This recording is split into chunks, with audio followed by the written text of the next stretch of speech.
Hi everyone, welcome to our tech. So what I'm going to do here today is show you how to clean the NitroPress canister. I had a viewer make a request to see the video. I guess he read somewhere that somebody was complaining on how difficult it is to clean it, and he wanted to see how it's done. So we're going to go ahead and do that today. It's real simple. All you need is two items. You need a bottle cleaner, which I use this when it's real soft bristles, so I don't have to worry about it scratching the interior. And then you need the nozzle brush, which actually comes with the NitroPress. So let's go ahead and jump into it real quick, take it apart, and I'll show you how to clean it. For the main canister itself, that's what the bottle brush is for. Very self-explanatory. Soap, water, clean it, you're done. Tip it upside down, let it dry out. Now for the top part, for the most simplistic cleaning, all I will do is just go ahead and take the top off. I will squeeze the handle in, and that opens this up down here, and I'll just run water through it. That's it. I'll run water through this way, I'll run water through here. When I'm using liquid that I don't have to worry about any extra residue being left inside the nozzle or in the aerator inside of here. Now if I'm using coffee and I want to go ahead and ensure that there's no grinds in it, all you'll do is just go ahead and twist this off. You can squeeze the handle in just a little bit to take the pressure off it, but just twist the nozzle off of it. Again, I will run this part underwater,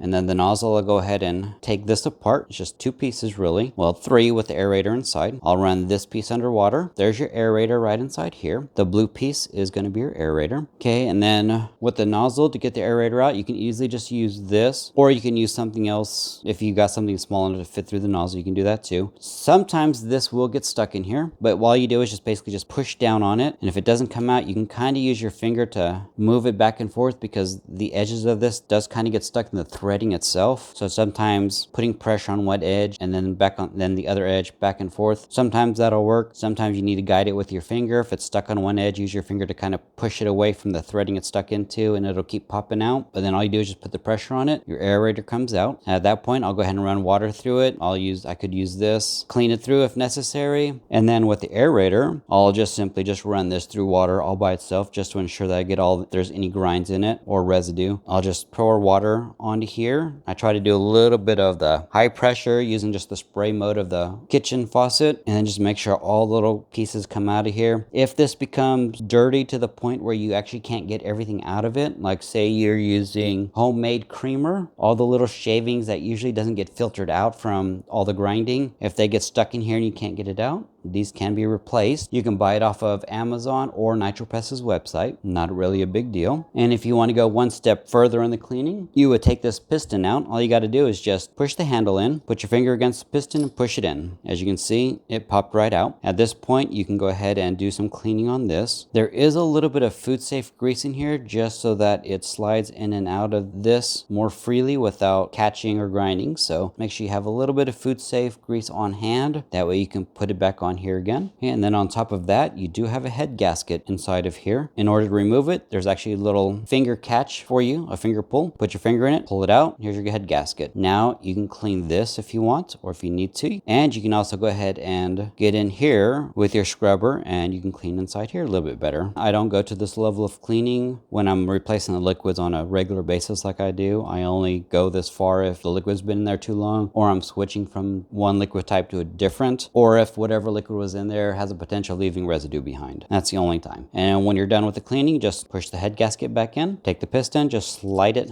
back inside here and push it so it sticks out. Okay, and then you go ahead and take your aerator, push it back in, take your nozzle, screw it back on, and then screw it back onto here. To make it a little bit easier, go ahead and squeeze the handle in some. Squeeze it basically until you see the piston spinning, at which point that is all the ways on, and then screw your canister back on, and that's it. That is how you clean the canister. Very simple. It really doesn't take a long time. It took longer for me to do it just because of the fact that I'm recording it. But for strip down cleaning, I mean, it literally takes me just a few minutes, and that's about it. And again, I only do a thorough cleaning when actually necessary, and I do a minor cleaning after every use, and that's about it. So if you guys have any questions about this, please feel free to leave your question below, and I'll do my best to answer it. And in the meantime, thank you for watching. I appreciate it. Hope you guys have a great day, and y'all stay safe out there.